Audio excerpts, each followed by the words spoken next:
Good morning, students. Let's move on to climate. What is climate? We studied about weather. Weather is the day-to-day condition of the atmosphere at a particular place. But climate is the average weather condition over a long period of time. Okay, it is taken for a long period of time, that is usually 30 to 30 years, 10 years, and whatever the particular region, we cover up a region or a country. Like for example, you all know that from November to February it is very very cold. The climate is cool. From April to June the climate is hot. So it is a long period of time. Okay, now when we talk about weather and climate, as I told you yesterday, weather is the atmospheric condition of a place on daily basis. It is on daily basis. It can change even from hour to hour. Weather can change from one day to next day.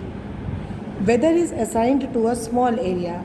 Like if you take the weather of Renukot. Today the weather of Renukot is very hot.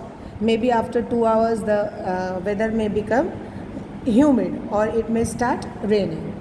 And weather condition includes factors like temperature, rainfall and humidity of a place. But what about climate? Climate is the average atmospheric condition in a large area and a prolonged period of time. Clear, children? And it is the stable pattern of a place, and generally it remains unchanged. Climate remains unchanged. And it is assigned to a large area or a country. For example, if I tell you that the climate of Jammu Kashmir is very cold, most of the time it's very cold, whereas the climate of south areas like Tamil Nadu or Kerala, it is very hot and humid. If you take the climate of Uttar Pradesh, the climate is it is usually hot. So climate we talk about for a region or a country, whereas weather is for a small area. And then climate also includes temperature, rainfall of a region. So I hope, children, that weather and climate is clear to all of you. Then we move on to seasons. Okay, seasons, you all know, children, that seasons have been divided in a 12-month of an year. The seasons, we have got spring season, summer season, autumn season and the winter season. And seasons also, children, there is a change in northern hemisphere and the southern hemisphere. It is reversed. The seasons are reversed. When it is summer in the northern hemisphere, it is winter in the southern hemisphere. Okay, and why it is so?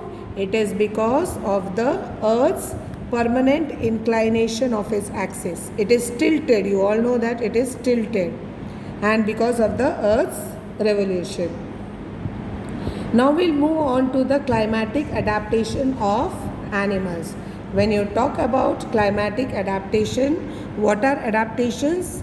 Adaptations means the changes, okay, which animals do for themselves, or whatever adjustments they do, that is called as adaptations. For example, children, you all know about polar regions. Polar regions are the world's most coldest, driest, iciest regions.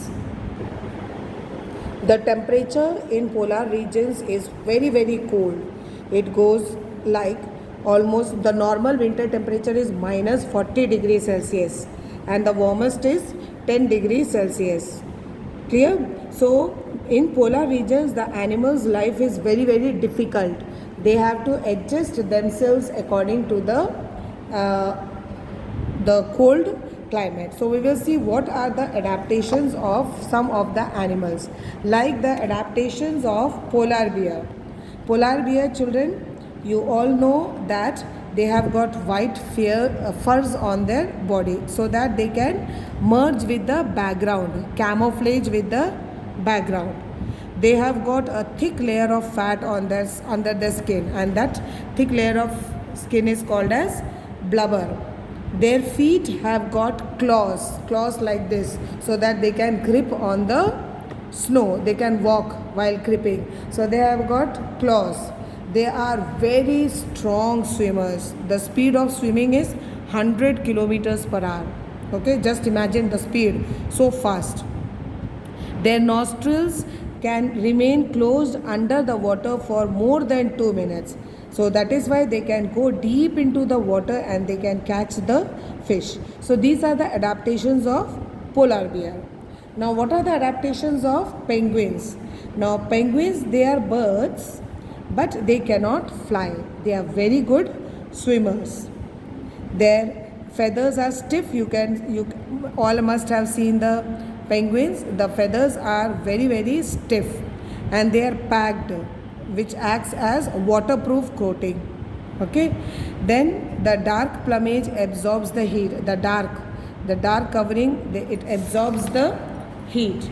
Then on the land, most of the penguins, they walk upright.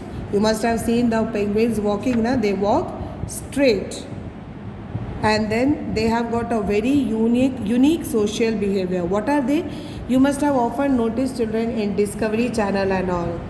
How do the penguins live? The penguins, they always huddle close to each other.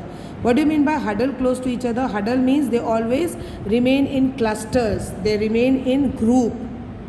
They always remain in group. एक के साथ एक, हमेशा ऐसे एक साथ रहते हैं सबके साथ. Why? So that they can keep their body warm. So that the body remains warm. Then their wings are shaped, flipper shaped.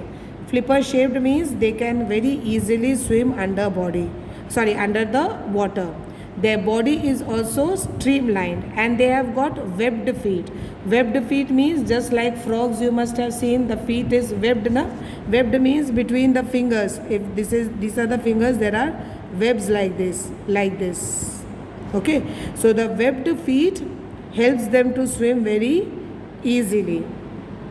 And like other birds, you all know, children, that birds have got hollow bones, but that is not the case with penguins. Penguins have got solid bones, and because of solid bones, penguin cannot fly, but they can stay underwater very easily. So these are the adaptations in the polar regions. In the next topic, we will study about the tropical rainforest.